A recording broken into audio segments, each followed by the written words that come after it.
Dennis Smith, what's going on, everybody? Founder of the Sober Living Project, the inventor of the podcast right here that we're doing today, SoberTalks. Okay, yeah, I'm Harry Locks. Just an advocate of the, sobriety. Pleasure to have Leonard, invite me on. So yeah. So we here today, man. This is my first episode, man. I had to do it with somebody great, man. Somebody great, man, that I done seen his story. I done watched his YouTube documentary. I watched this brother bounce back, man. This bounce back right here, this last bounce back, been the realest that I seen. And we here today, man, is to show you that sobriety is cool, that sobriety is doable. Man, you can keep your whole mindset with sobriety. So I'm gonna shut up and I'm gonna put the floor to my man right here, Mr. Locks. What's up with you? How you doing? Thank you for checking in today, bro. Thank you. It was an honor, man, just to, get this invite on. Shoot, life been lifing, man. For sure, we've been living this thing. Like I said, it was an honor to, get this invite. Oh man, what's crazy is like how we, connected. Like that was the thing, man. I'm just sitting in the house one day and just you popped up on the screen, and I'm like, dang, like, hold up, this dude look familiar. Like, but the whole time I seen the purpose in the message that you were sending. I was like, just right up my alley, man. I need something to do. Not even something to do, but just somebody to, pass the message on with. That was my whole thing from the start. This recovery thing is definitely, serious. And speaking on recovery, my big brother, man, has it been easy for you, or has it been hard, or has it been a juggle? Let's speak about where you come from to where you got now to say that I'm gonna stay sober forever. I need to. Okay. It has been a juggle. It's those. It's the accountability thing. It's the accountability thing. Feeling as though you feel like I got this, and then you face with them challenges that you will be like, dang, I ain't, it'll get over your head until you leave the situation and be like, dang, that could have just got me into a whole different little, mindset, ball game, whatever it may come. But like I said, it's definitely been a challenge. Throughout, I've been home since November 2022. For sure. So with that, I just like stuff, as far as like my life just expanded to a whole new, endeavor that I never even thought would happen when I was spending them nights and them days in them cells, man. Yeah, as you know, I'm, newly engaged. Congratulations. Yeah, Congratulations. Thank you. To my beautiful lady, Melanie. His queen is in the building. Congratulations to them both. Here. Yes, ma'am. Here. Yes, ma'am. She's here, yes. It's my lover, best friend. That's right. Everything else, man. That's been a big part, the purpose, a stand. So let me ask you this. I've watched your page, and I just like do your documentaries and do certain things that you do post. And some of the things that stood out to me was that you was rapping at one point in time, and you good at that. You're good at that, bro. Also, has your fitness as far as your workout. So like, I guess what I'm getting at is us as being people that used to use heavy substances, right? When we become on this road to sobriety, we have to put something in place of that. Yeah. So one thing I did when I came home, I had like 2 jobs at one time, right? I was in Hope Village. I was working at doing a project empowerment job during the morning. Then I was coming back and going back over to go clean the jail up. Yeah. But I had to stay busy, and when I got out of that, I was doing striping, and then I was doing Cheesecake Factory, busting tables. But I had to stay busy because I know where I don't stay busy doing positivity, negativity can creep in. And one thing that you did say was like about surroundings and places that I used to I be in. Like I went to a couple of backyard shows and I ain't doing nothing but blowing and drinking in there. That's true. And I go home smelling like a cotton or everything. And I'm like, damn, you know what I'm saying? But has your fitness, how you do your workouts and all that, have you used that to put in place to supplement the usage, or you was always working out? Well, it was like, I don't know, being in the game of football. I played football, all through my youth, all the way up to the high school level. It seemed like it just come natural. On the whole, being away thing, that come like, a regimen. Right. It's never really been like a thing where as though I feel like, nah, I don't want to work out. I don't want to do this. But what I know is, and what I've been told in the rooms, like, it can be a compensation for stuff like that, because working out, it pushes out them endorphins. That's what people, they feel like they addicted to this feeling when they in the gym. Because it's like that feel good mechanism in the back of your brain or whatever. It's that whole scientific thing. So I mean, I like that answer. the addiction, we chasing that feeling. So that feeling is really recompensated with stuff like that, that whole what it push out. Cause I daggone sure need to chase that feeling down. But we'll get there one day. I get there one day. Cause I know for myself, I had to do a lot. And it do get tempting, because sometimes people look at the word fitting as that you're a follower. Nah, if you're surrounded by it, you might want to just enjoy yourself. See, sometimes we used to look at getting high as enjoying our time until it started bringing us crime. You know what I'm saying? We started committing crimes and just started putting us behind walls, man. So it was just the change in pattern. I knew we had to put certain things in play in order for us to stay away from those type of things. Like, keyword, people say addiction. I know addiction is real.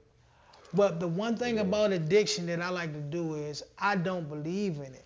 I get criticized for this so much, but I see it as this. My belief power is not your belief power, or it's not their belief power. How I stay strong and stay away from indulging in substances is that I belittle them. Like when I was high, how people used to belittle me and say, he ain't gonna never be this, he ain't gonna never be that. I'm not doing this and not doing that. I take the power from the word addiction and put it within its rightful owners, and the rightful owners is us. Yeah. We can't become addicted to anything until we indulge in it, correct or right or wrong? That's true. So but a lot of people say, no, addiction is more than a word. And I understand that, because everybody has their different opinion about things. But you cannot tell me how, like, me coming from drinking that liquor every day to not drinking it at all, to being able to go in the liquor store and just buy a bottle of water or some chips if I gotta go in there, or being able to walk in there and pray and not come back out with a beer or a bottle. You know what I'm saying? Because I'm stronger than that word. You know what I'm saying? Yeah. We put the power to the word. What do you feel is about addiction? About that word. One of the realest things I done heard in a minute, Foz, with this recovery stuff is my father-in-law. We were just sitting over the house the other day, and he said, we somebody in their neighborhood just like overdosed. So, know that it's still real, it's still out here. And but what he said was, man, addiction real, man. He said it'll wait on you. Yeah. He said it'll wait on you, man.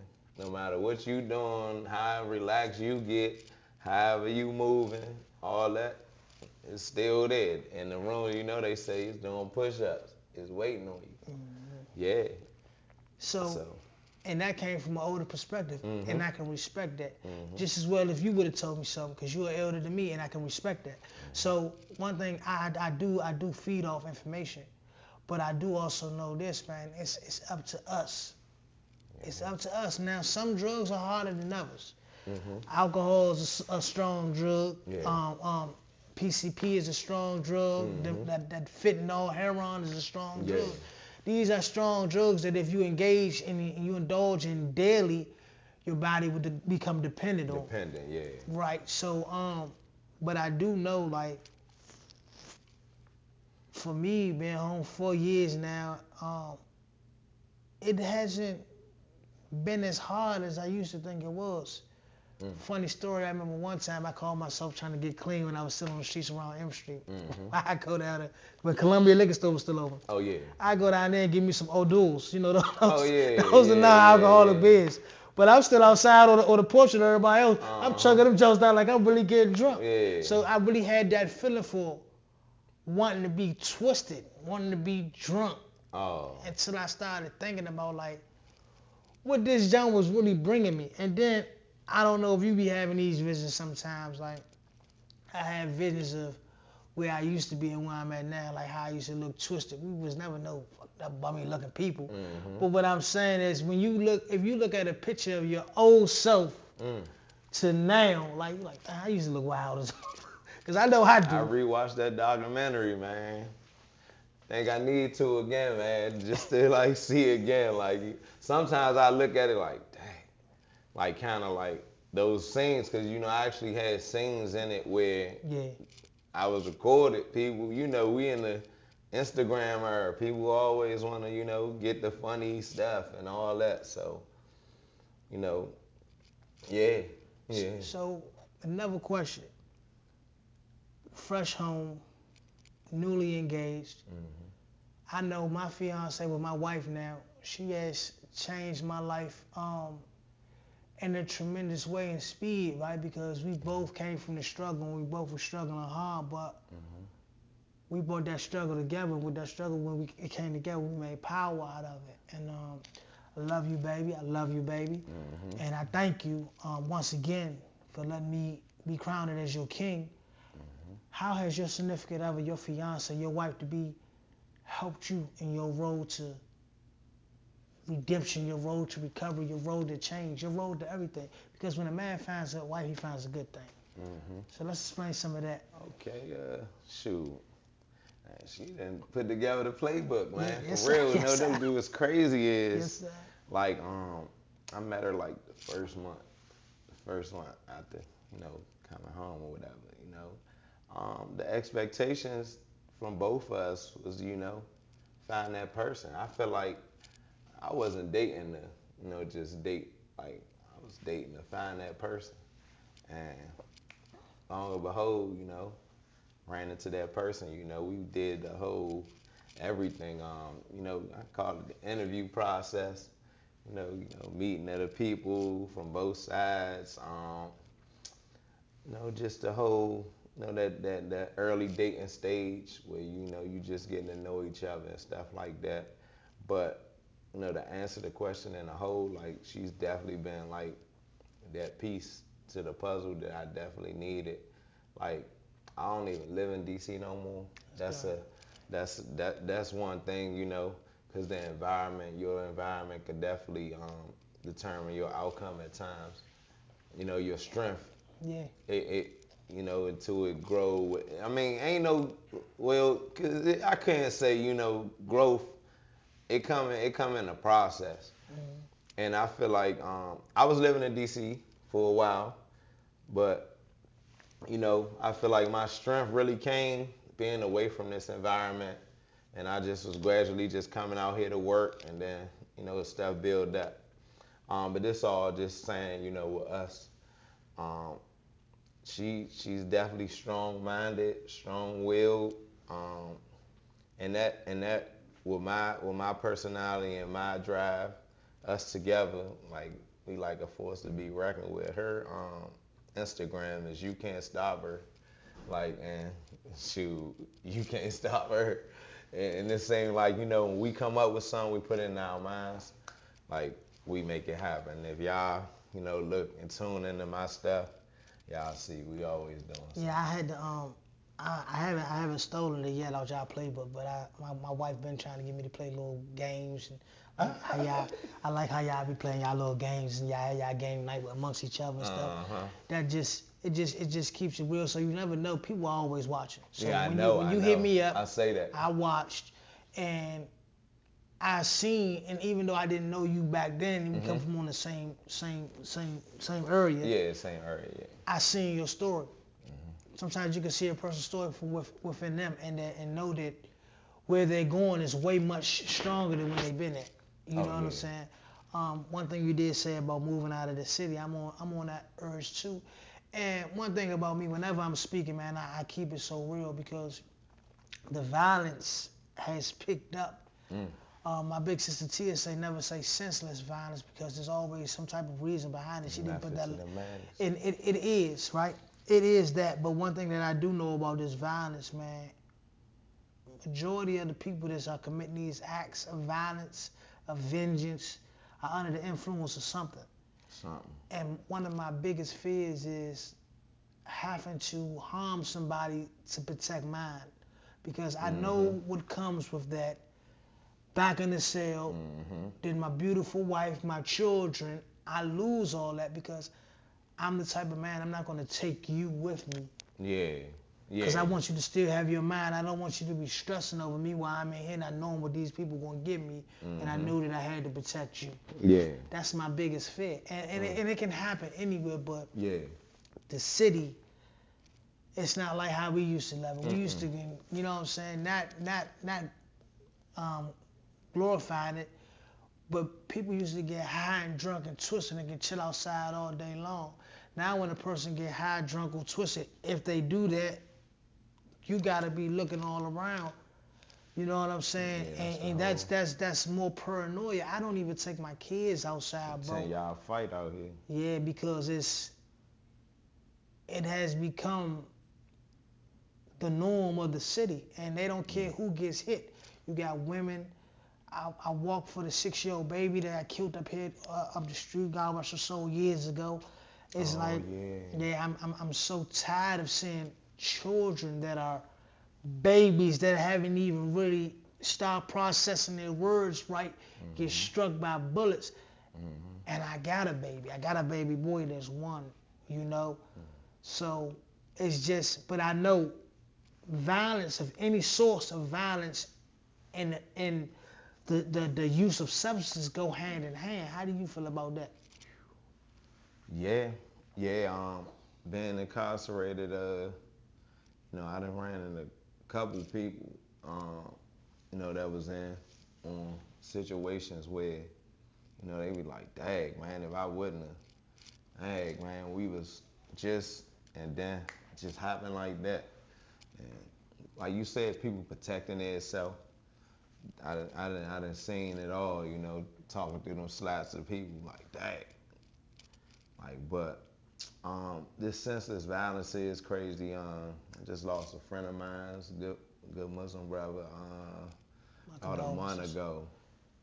And it was senseless stuff. Like, probably just started with a, you know, verbal, and then went physical, and then got fatal. So, like, could have been something small as dag, like, you know, a brush of a shoulder, step on the foot. I mean, I don't know the circumstances, but, you know, I know that it just ain't right.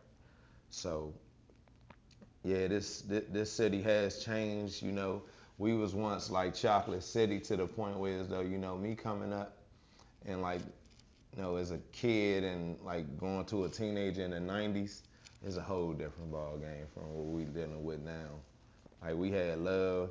We love sports. You know, these kids out here these days, you gotta push them. You know, I coach too. Okay, yeah. So I coach little league football out in Baltimore.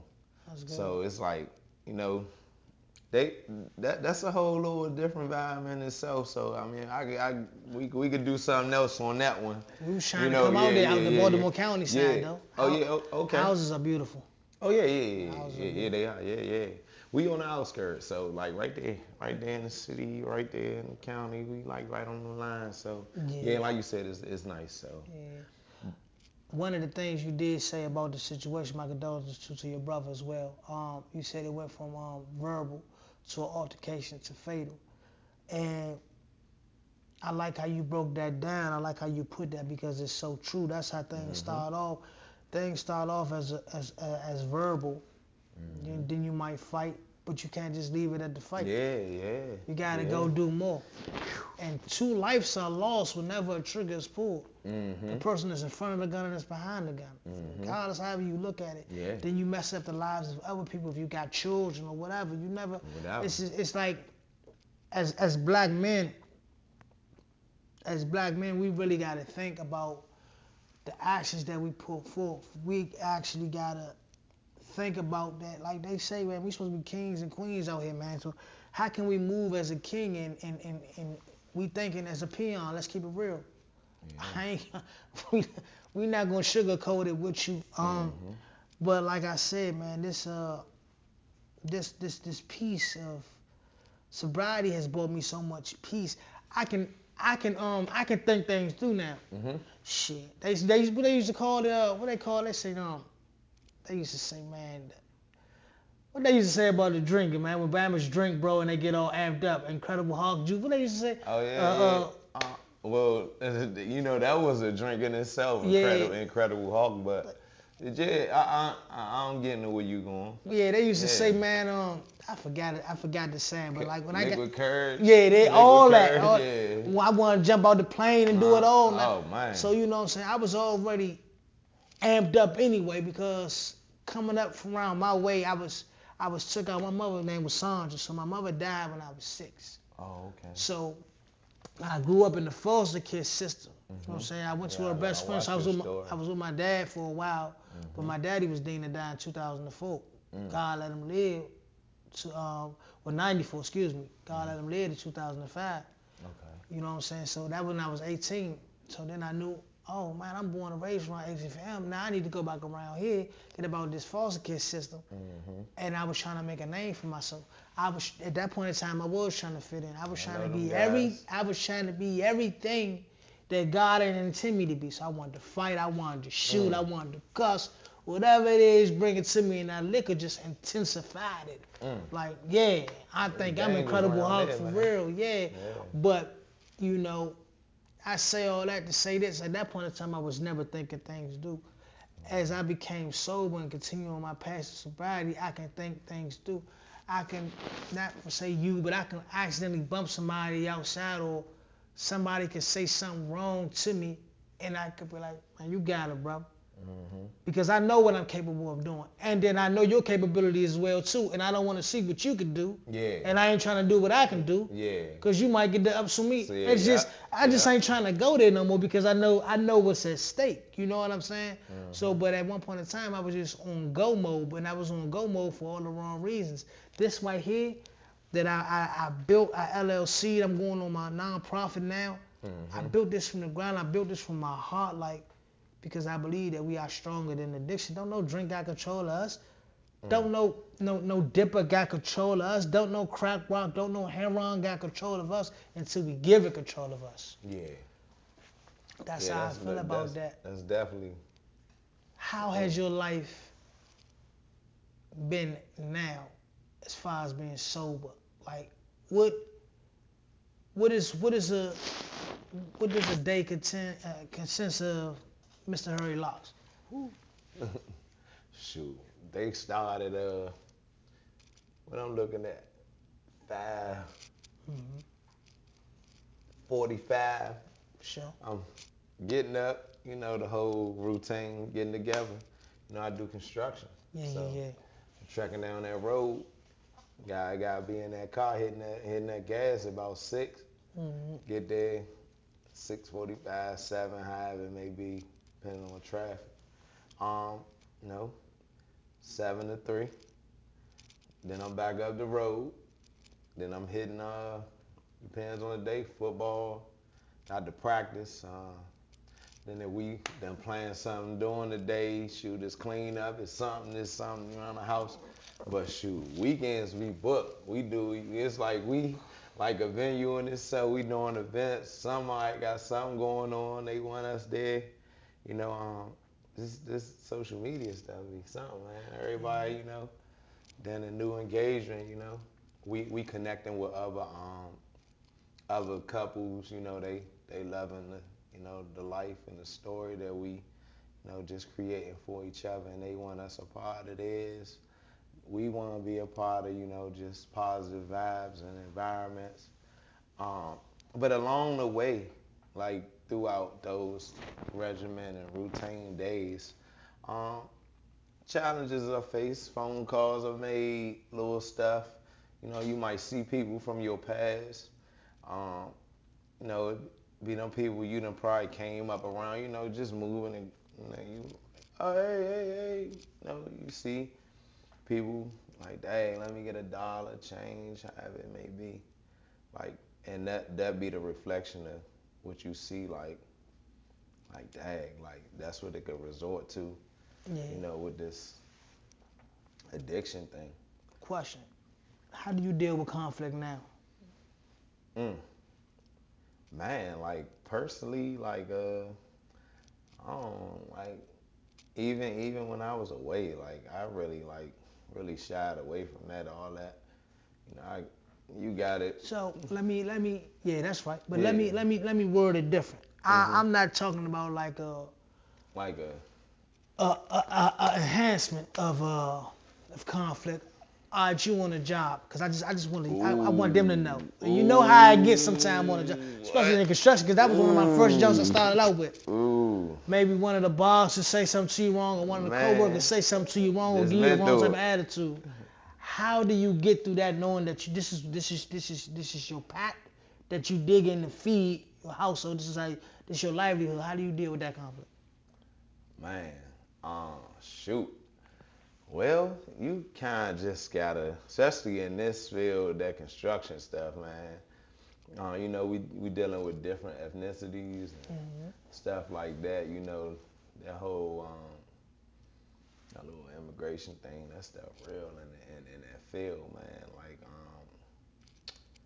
man, I just had a situation not too long ago. It was like, I had to redirect to the point where as though I feel like I could have handled it better. That whole I ain't gonna say the environment that we come from like affected that, but in a way, that whole man respect man thing. Yeah. And I pull a plug on my pride, and because like you said, this gotta feed the family, man. Like, need them numbers coming in. So I feel like I could have handled it a little better, because it did like a verbal thing, like, to the point where as though that's when those tools that you equipped with throughout this recovery to rooms thing should have been put in play. But we came to a median, and I, just moved on from it. I just seen the guy, like, but it wasn't no like, it was just like, just minor words, and I learned from the experience and the situation. So was an apology given? Yeah, it wasn't a formal apology. It was just like when we met, a grace period of understanding. A grace period of understanding. When we came back to, it was like we jumped back to where we left off, and it was. And that's right. Yeah. So you heard it from Mr. Locks, how he just dealt with conflict. I know me, and when you said that man respect man thing, I'm big on that. I don't like to be called the B word. Don't invite me to your private area. You understand? Yeah, but that's going back to the sale. You understand? We're not doing none of that. But what I'm saying is, I done been in incidents like when I'm doing construction, and I gotta pull you up. Hey, look, I'm a man like you a man, but I put that thoroughness in my voice so you gonna understand me, because it can go there, but I'm not gonna let it go there. But I'm gonna respect you. You respect me, and if we can't do this, we don't need to be around each other. Yeah. But it's no gangster. It's just saying that to keep me and you peace, maybe we need to part for a second. Because we both in the same picture doing the same thing.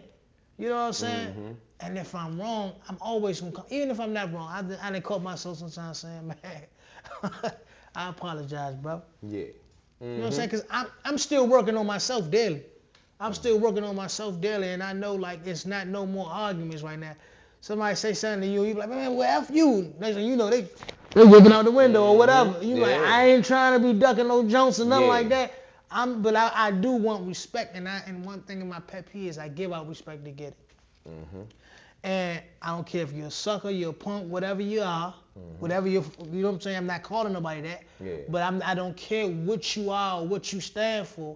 I'm gonna respect you as who you are. Yeah, regardless. Because that just goes a long way with me. You know what I'm saying? Those in the 101s, man. Yeah. You know, just respecting living.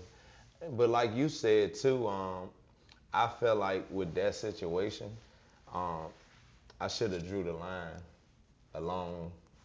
probably a long time ago before it was, like I said, the comfortability of the, giving somebody like, okay, because this was actually, my foreman. And then we had an intimate setting, like where it was just me, another worker, and him. So, we too much joke. Yeah, a little, and then to the point where as though now when it's time to work, you feel comfortable. Like, then it's like, all right, we were joking then. All right, but now, hold on. All right, then it just come around to the point where it's though, and then, look, it's started to be like 100 degrees out here. Now, frustration kicking in, and then deadlines, and there's a bunch of stuff. So, hey, that construction stuff is not as easy as everybody be thinking it is, man. When you really like structuring something, man. For real. But let them know this too. Construction hires any and everybody. Oh yeah, they will. It shouldn't. Oh, so employment. It shouldn't be a reason anybody should be walking around talking about they need a job, they ain't hiring, they ain't doing this. Yeah. I do want to end out with this. Yeah, go ahead. I want to end out with breaking chains to addiction. Okay. What are the chains that you broke, and what are the chains that you continue to break to stay from going back to this piece right here? My biggest thing is just staying busy. Filling my calendar up with stuff where as though, nah, ain't no room for error. Cause I gotta be here. I gotta be here. I gotta be here. I gotta be here. Yeah. So man, we booked for the next month and a half. And by the time we get to the middle of that, it's gonna be something else to do. I got a birthday next month. She got a birthday that next month. Oh yeah, okay. And everybody just, then we got the next one. Then Halloween, then Thanksgiving, then Christmas. And we fill in the blanks every way through there. So the busyness, like I said, got the football going on. That's one of my passions, coaching these young. I got 13 and under. Okay. So, got to be that, role model and example to them too. Yeah.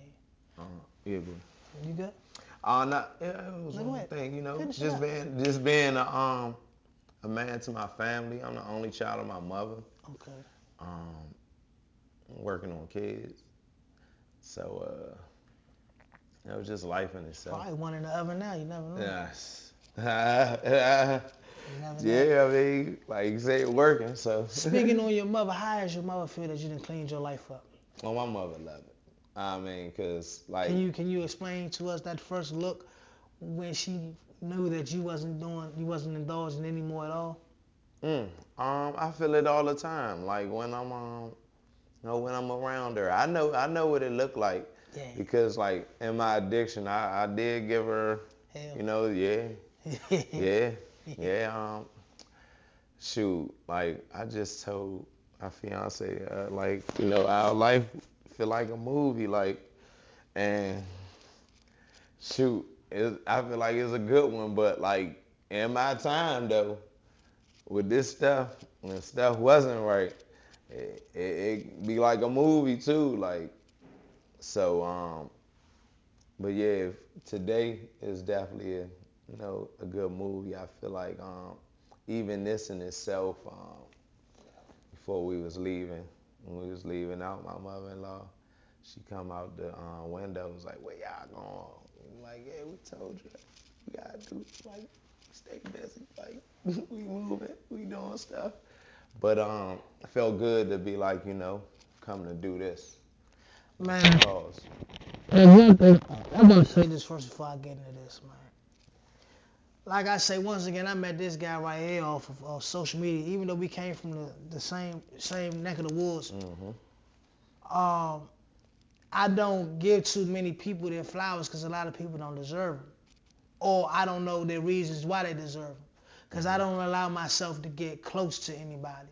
Because sometimes when you open up that door for people to get close to you, you find out what kind of person they are, and that person end up hurting you. But I have much love, much respect for you, brother, and I want to say that because we are so much alike. Two different eras, but we are so much alike. And a couple of the things that you hit on, you was like staying busy. So breaking chains to addiction, like I said, I don't believe in addiction, but addiction is real, but we put the power to that word. So it was staying busy. Another thing Mr. Locke said was, I have no room for error. I damn sure don't have no room for error. You know what I'm saying? I was facing the first degree murder that I didn't even commit. Trying to do what I used to do would have been an assault to God, an insult, because he just got me through something that could have took me for the rest of my life. Without him, I wouldn't have been able to come home and have my new son. Without him, I wouldn't have been able to have my queen. Without him, I wouldn't have been able to meet him. Without him, I wouldn't have been able to meet my cameraman, who was my brother Jake. And been running 4 years strong with him too. As long as I've been out here, it's like it's positivity. It's positivity. It's so much positivity. And when you surround your circle around positivity, it's no room for negativity to seek in. And that's what I've been doing. I've been rebuilding my circle. I've been rebuilding my circle. But one thing I do know about this game right here, as far as when you're doing positive, negativity still comes in. It sits at the table with you sometimes. Yeah. And that I had to learn how to deal with that, because that hurted me.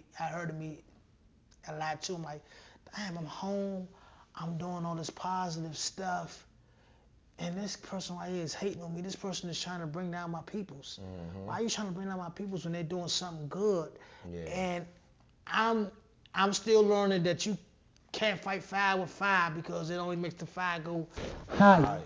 You put some water on it, you know what I'm saying? And you continue to water it. You continue to water it till it goes. And I just spoke that today, because that's something that I still wrestle with.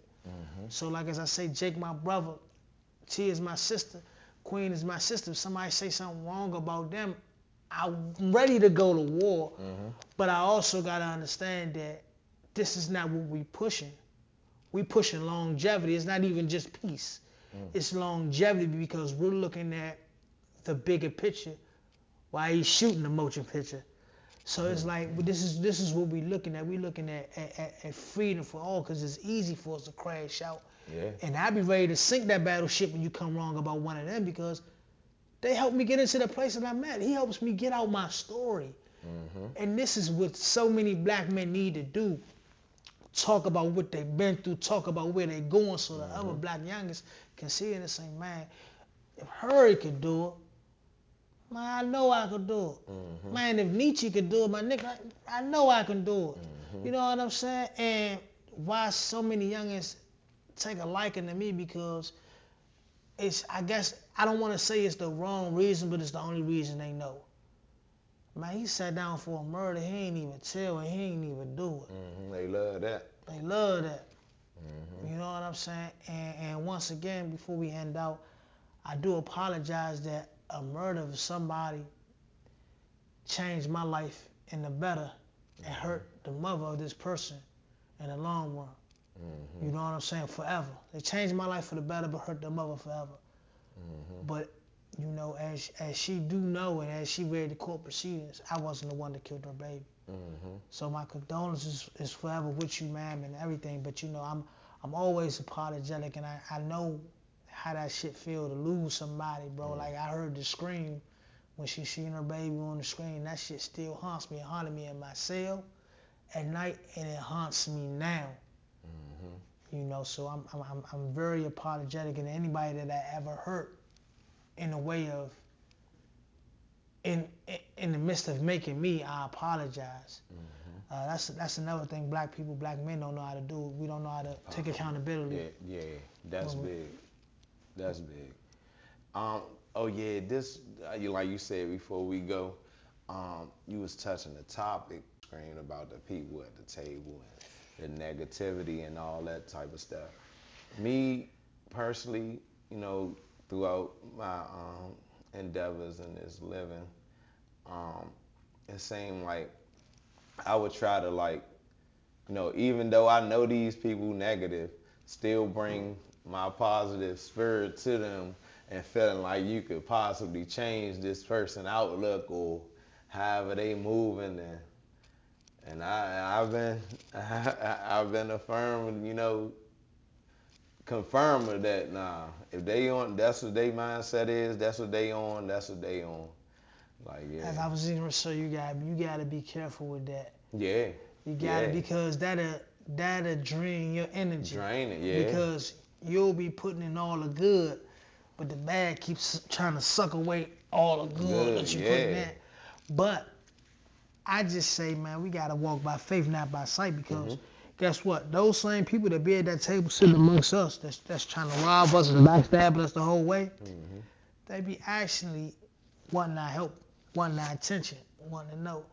One thing that I always say, a hater is your biggest congratulator. And why I say that, because I sit back and I look at this, and I'm going to end up with this. They want to know, how did Hurry Locks get like this? They want to know that from the time, like when if he would have used to went off about something, how does he keep his composure? How does Leonard do this? But instead of them saying, hey, Hurry, can you show me how you did this? Or Leonard, can you show me how you do this? I go talk, man, Jake, this person don't know what they doing, Jake. They think they doing what you do. What? They don't even know you're talking to my brother. And he's just gonna say, what? So we gotta understand, the sober talk, it's not just about addiction. We do break chains to addiction, but everything that we spoke on today touches on the addiction piece. You can be addicted to a lifestyle. You can be addicted to so many different things. Once again, addiction is a real word. I just don't like it. Because it feels, that word feels to me like, oh, you ain't never gonna be shit. You don't know what I'm gonna be. Like you can't climb up out of it. Right, how can you foretell or foresee what I'm gonna be, but you don't know the mission that God got me on? You don't know that. Didn't nobody know that I was gonna bounce back from this? Didn't nobody know that you was gonna bounce back from what you bounced back? And we are continuing to bounce back. You occupy your time. So this podcast consists of positivity. Positivity when all we used to know back in the day was negativity. How to go upside your head about something. Now we know how to put information, powerful information and resources in your head so that you can grow about something. Don't ever get it twisted. Let's break these chains to addiction. Man, Mr. Hurry Locks, man, I appreciate you for coming out. I appreciate you, man. Big bro. Man, this definitely.